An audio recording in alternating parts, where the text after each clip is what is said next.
hoş gelipsen. Ay kız ne derdin namaz. Ne derdin namaz. Kasa ay. Привет, люди, как дела?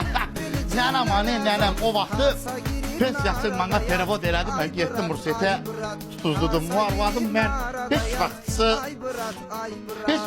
əziyyətin qaytaran deyəcəm. Am nənəm. İnsama getdiyinə mağarı gətirib kursunlar. Benim o tək böyle arvadımı niye akladın bala?